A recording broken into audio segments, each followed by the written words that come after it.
Facebook. All right, we're on. Okay, I'm gonna record over here on my computer. Remember to switch to speaker view, okay, Gio? Very good. Good morning, everyone. Good morning. Great to be with you in the Daily Huddle live with Sorel, April, and an amazing group of human beings. I am truly excited. My name is Giovanni Gonzalez, and we are here at the Daily Huddle every Monday to Friday at 9 in the morning till 9:30, taking on some really insightful, profound, thought-provocative questions from daily experts. Sorel, good morning. Good morning, my friend. I am happy and grateful for you, happy and grateful for April, and happy and grateful for all of you who joined us live this morning. We're also streaming on Facebook. So this morning, I get to say we're happy and grateful for the world around listening and tuning in into the Daily Huddle. I was thinking this morning and I said, gosh, what has me get up every weekday morning to create this conversation with you? And one of the things that came to me is, oh my God, there is such power in trust. I believe in trust, and I believe in the power of our collective power, that when we say we're standing for the transformation of humanity itself, that I trust you and you trust me in the matter of that being realized in our lifetime. So thank you for, being this circle of trust dedicated to this great feat. And today, I'm so happy to have April Moles with us. And I want to take a moment to introduce April. April is an internationally renowned author and speaker in the fields of self-development and spiritual growth. Her life's purpose is to help people look at themselves and begin to shift their perception of who they are while empowering individuals to find their own life's purpose and manifest their desires. Now I could read on and tell you a whole bunch more about April, but I'm so excited to bring her on. She's a certified life coach and founder of the Coach for Life program. And she is the publisher and author of this book, Weight Loss Equals Weight Loss. Well, I don't want to say any more about that, and I'll let her go right into today's question, which is, what is the impact of waiting on your emotional, mental, and physical body? April, so happy to have you here. Welcome to the Daily Huddle. Good morning. Good morning. Thank you so much, Sorel and Gio. Before I address the question, I just want to take a moment and just acknowledge you both for not waiting on setting up a structure for us all to come together in the face of the crisis. I also want to thank everybody that said yes right now, that's on the Daily Huddle, to be a part of this conversation. It's going to be an important conversation, not only that we consider for our personal life, but as we join together as a group here, and because we're online on Facebook, and we know that that medium crosses the globe, that we are being responsible for losing the weight as a group, as a region, as a state, as a country, and then as a world. So thank you. You're welcome. Thank you, April. You're welcome. Thank you, guys. Thank you, Gio. So it's important that we ground ourselves in the context of space and the current time, the present, the gift of now. So what I'd like to do before we get started, I'd like for you to take a deep breath in, fill those lungs, and then release whatever there is for you. As we begin in this journey this morning and move through the transitional phase of COVID-19, I want to share with you that I believe that our self-care is the new healthcare, and that contemplative meditation is the new prescription. So we're all experiencing this global pandemic called the coronavirus, COVID-19. This condition is not a respecter of geographical location.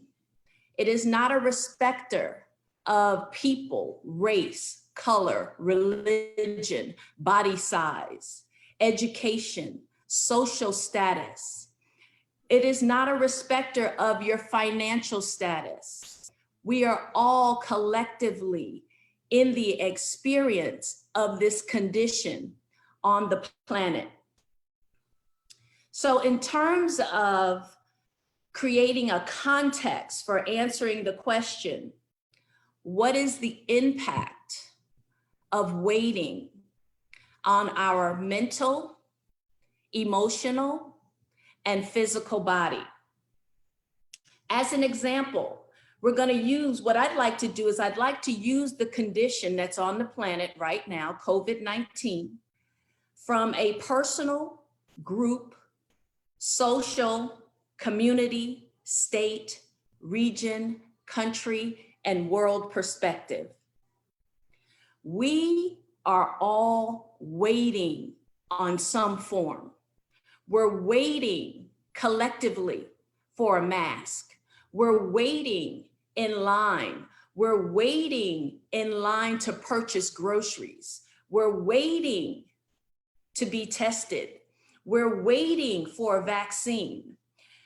On a global level or on a national level, the federal government is waiting on scientists to come together with a sufficient number of COVID-19 tests such that they can clinically put together a vaccination.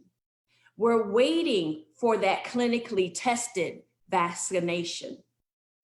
The governors, if we're talking about region now or state, the governors are waiting on the federal government to supply the PPE, the protective personal equipment, to actually begin to fight this war or this condition called COVID-19.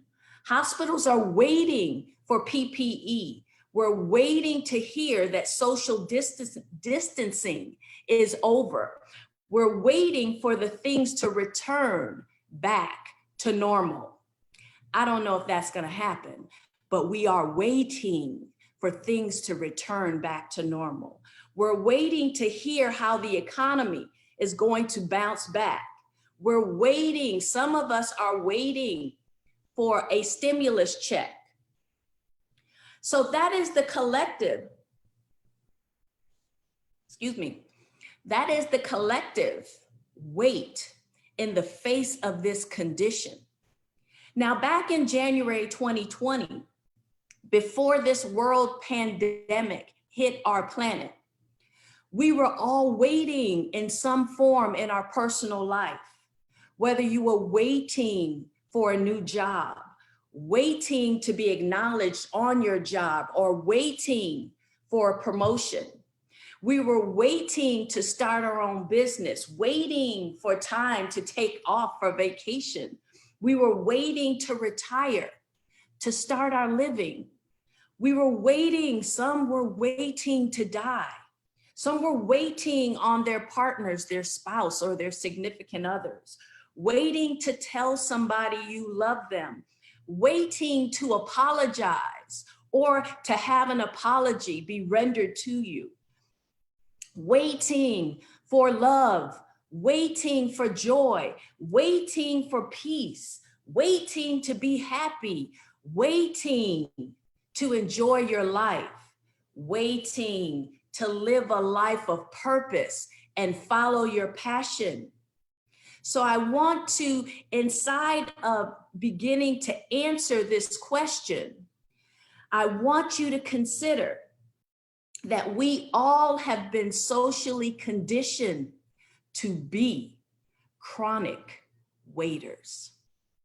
And I'm not talking about a waiter like in the restaurants that used to serve us. I'm talking about this internal mechanism that when faced with whatever it is in any area of your life, that you have become a chronic or been socially conditioned to be a chronic waiter.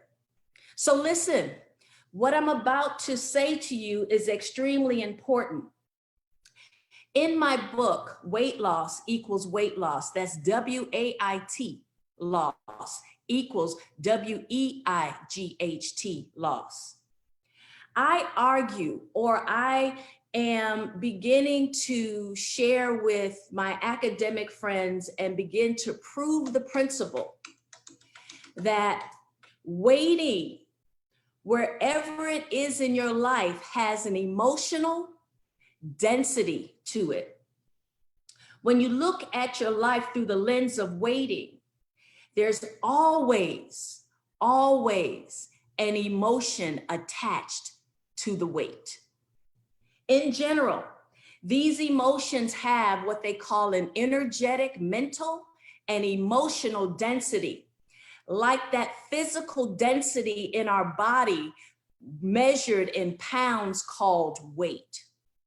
So, and this density of the emotion that is attached to the mental and the emotional body renders the majority of the time, let me include some people there, is that when you are functioning in this density called waiting or having this emotional attachment attached to waiting, it renders your mental and your emotional and yes, your physical body immobile.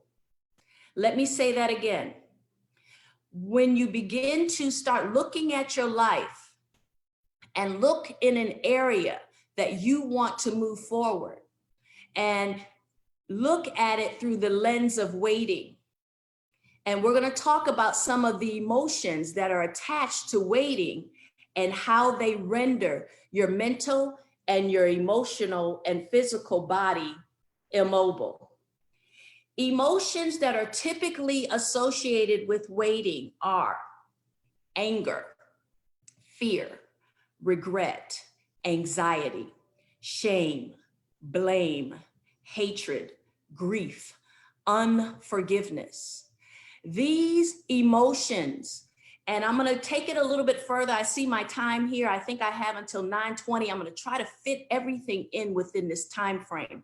But these emotions have what they call a heavy or an emotional density. So when you think about waiting, waiting is a mental concept. When you think about emotions, I want you to think that we're much greater than our physical body. We do have a mental body, we do have an emotional body, and we are spirits. We are the creator of our own creation. And when we traffic in these dense emotions, such as anger, fear, anxiety, worry, whatever they are, they have a lower vibrational frequency. And when it becomes chronic, it creates a form of dis-ease in the body. So let's take one of those emotions and I'll give you a quick scenario. Let's use fear as an example. That's one of the most common emotions, energy in motion attached to weight, associated with waiting. I'll keep it general so everybody can relate. So map this on for yourself. During this example, I want you to observe yourself in your area of weight And I want you to begin to see what the emotion is associated with it. For this example, again, we're using fear. Let's say someone unconsciously or consciously is waiting to change. Get the picture. When this person experiences the thought of change, the mental body, when I talk about the mental body, I'm talking about that body that's made up of thoughts and ideas, etc. Whether it is something as simple as changing his or her mind, changing his or her physical appearance, changing the hair color, changing your clothes, changing your job, changing your profession. The energy in motion attached to the idea of change is fear. The emotional body now has an experience of a form of dis-ease. So whether it's conscious or unconscious, when you are running, when fear is running your show, it renders you immobile. When you're afraid, on a psychological perspective, the mental body, you run into fight or flight. We are experiencing that today with the advent of the COVID-19, where people when they heard about COVID and what was going to happen, based on their fear and unconscious fear, they began to buy up all the toilet paper. They bought up all the supplies of cleaning supplies because of fear, which rendered them, and it's a concept called hoarding. But let me go back to the energy in motion on the idea of fear. The dis-ease has a density in the mental body, and it shows up in the form of depression, mental body, bipolar disorders. These are just examples of what happens when you are a chronic waiter. And I'm using the example of waiting on change. You have a different relationship to change, and your relationship is about change, or you're afraid of change. And if you are in that chronic wait condition, the impact on your mental body is some type of mental disorder. And clinically proven, they say it's depression. It can actually show up at the beginning stages of perhaps pain in your mind or in your head. They call them headaches, etc. The disease has a density in the emotional body. And this dis-ease that I'm talking about is just fear of change. So you're waiting because you're afraid of change. What happens in the emotional body is perhaps you feel panicked, or you have anxiety or worry or stress. And we know the impact on the physical body if we have chronic condition of being stressed out. The body releases certain chemicals. It begins that fight or flight. When you are stressed out, you start, your body begins, your heart begins to palpitate, meaning that your heart begins to work overtime. Your body begins to contract versus being expansive and released and relaxed. And with that chronic condition, I have had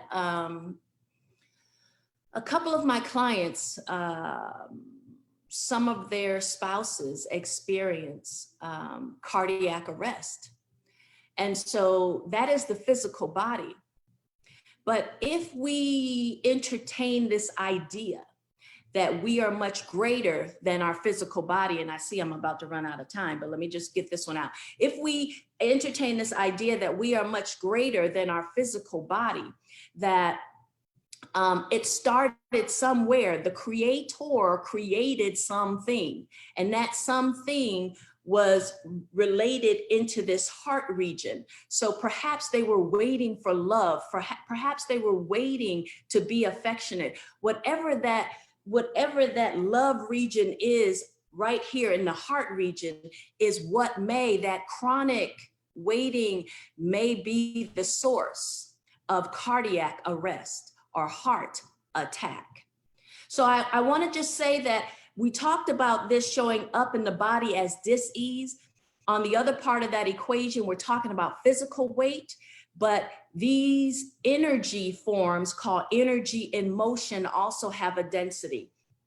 If you're skinny and you don't have any fat on your body, you're not excluded from this conversation.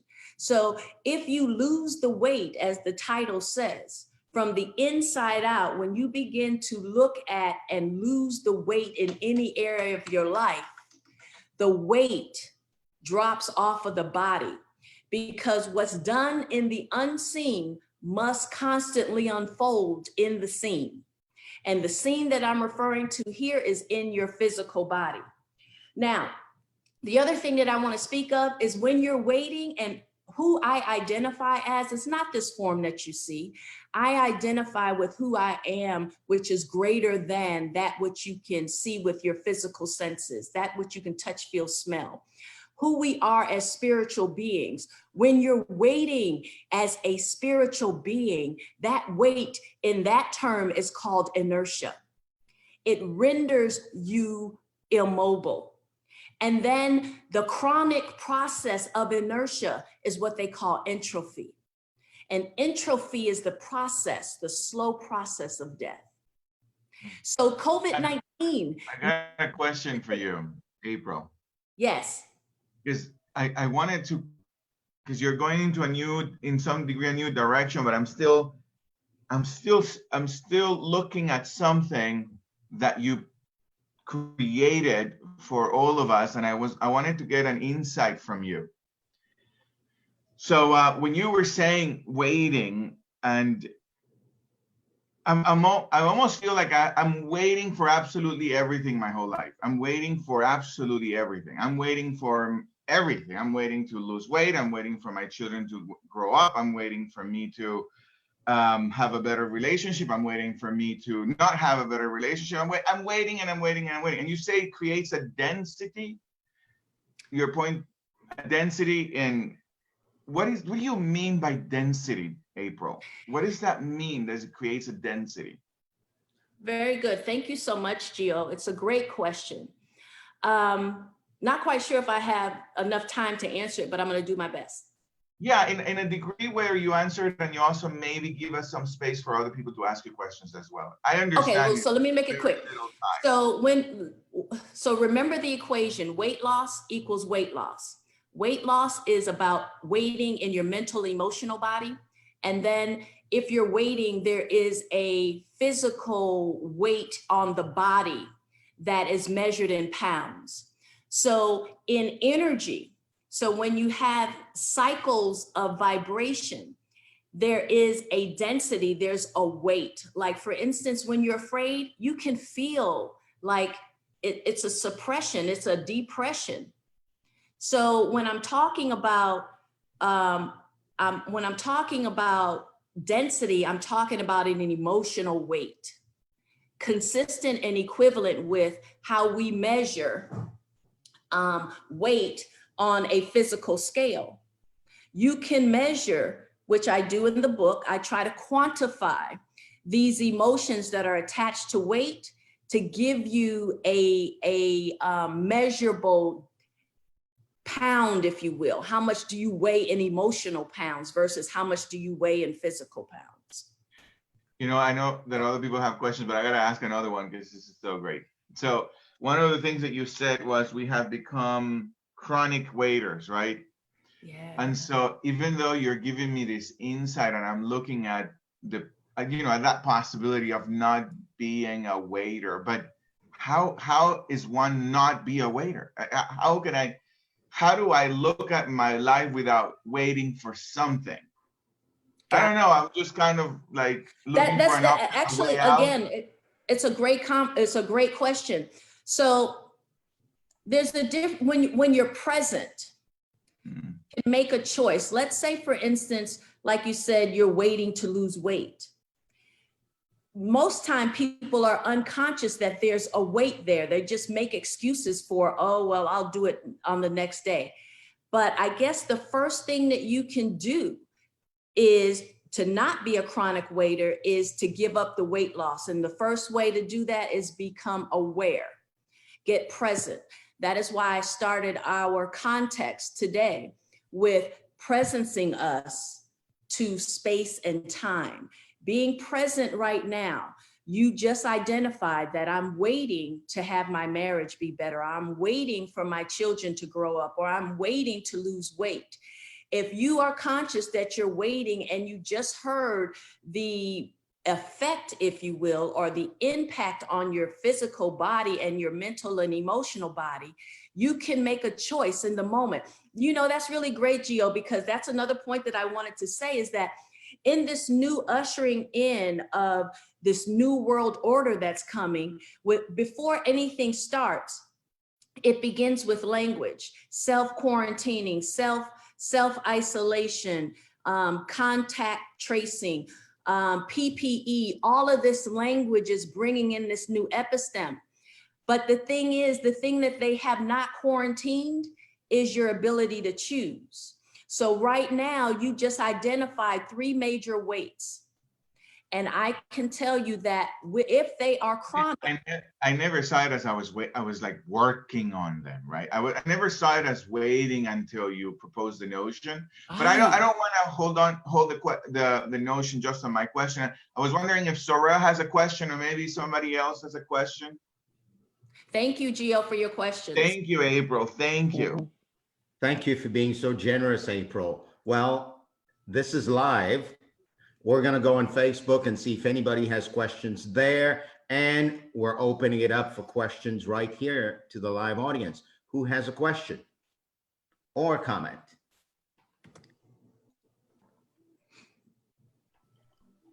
Go ahead, Mary. Go ahead. I have a comment, and April, thank you for all your generosity and sharing. And Mary what Pat? I wrote down at the beginning, Well, you keep your comment to 1 minute, please. yeah, was that now, the gift of now. And if we actually took on the gift of now and just, I went into like waiting in the grocery store line, and you can actually still communicate with people and things like that. So that's what I'm going to take on, is the gift of now, and really be present to the gift of now. Thank you. Thank you, Mary Pat. Who else? Thank you, Mary. Yes, go ahead, Jamal. So what I heard inside of the wait and just getting present to my own life. So a lot of times I wait to get things done. And what I notice is all the anxiety around it. And until it's actually done, like I process what it's like to get it done and all the stress that it's going to take to get it done and all of this. And it does create a lot of anxiety, and I hold a lot of tension in my body. But the moment I actually do the thing, you know, we often relate to it as the world has lifted off my shoulders, or the weight has lifted off my shoulders. And so when you talk about the weight being gone, right? Like the mental weight, the weight on the body, like that's what I heard, right? Like I got the physical sensation of like something being lifted in that moment.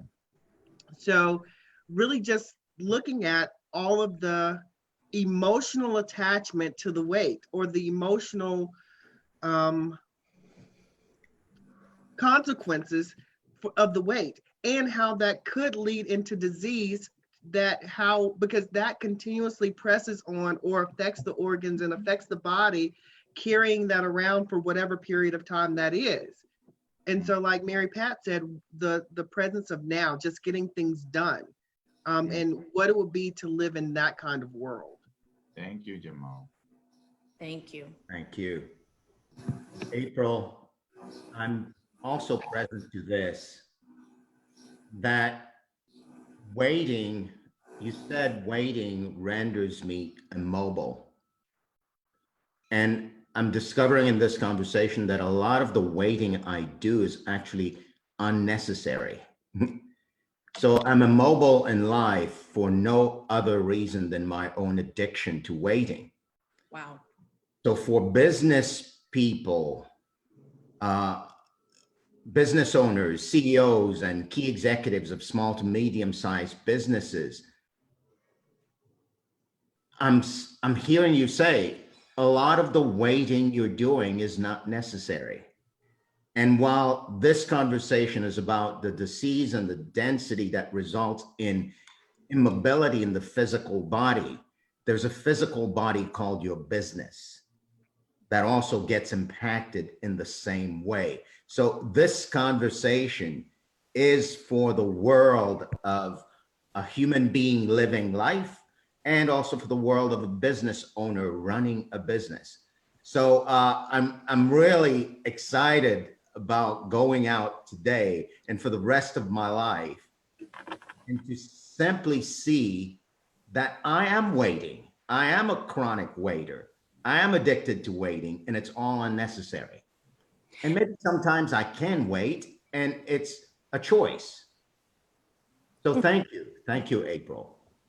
Thank you, because if you and Gio had waited to create this forum, it wouldn't be here.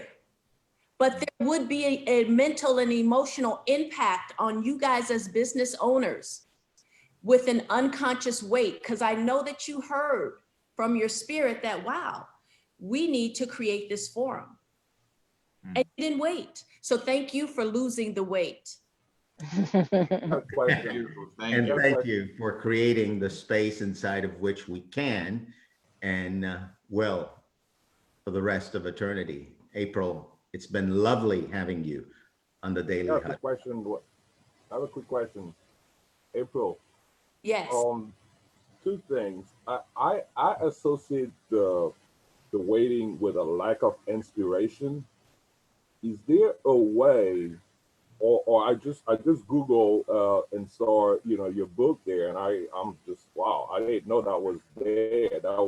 That existed. Is there a quick reference? I'm gonna get the book, but is there a quick spot in your book that really cut that weight loss? Like say, okay, I'm gonna go straight there and really start reading this, and then trickle back and read the entire book. Yeah, so Ronald is saying he doesn't want to wait anymore. He's done waiting. That's what Ronald is he saying. wants to give up the weight. I understand that. So April, there are two things. Yes. You could answer that question in 30 seconds or so. I also want to apologize for the others who raised their hand and we didn't call you on. And do you mind Tech putting on the chat your contact info so I can put it on social media as well?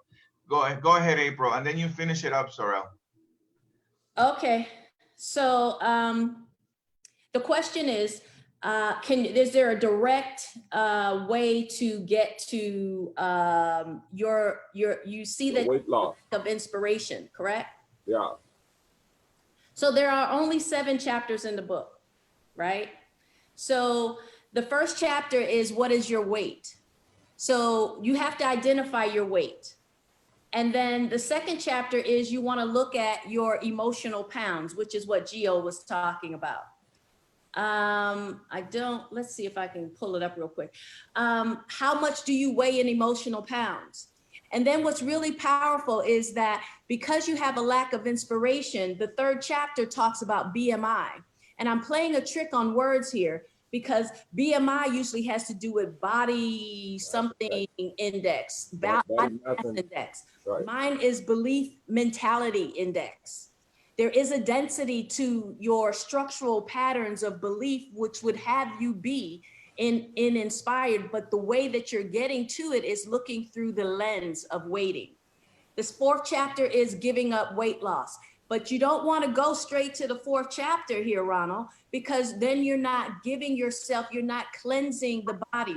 The other thing that I wanted to bring and point in here is that when you practice these things, you are healing your body from the inside out, and you're also building your immune system from the inside out.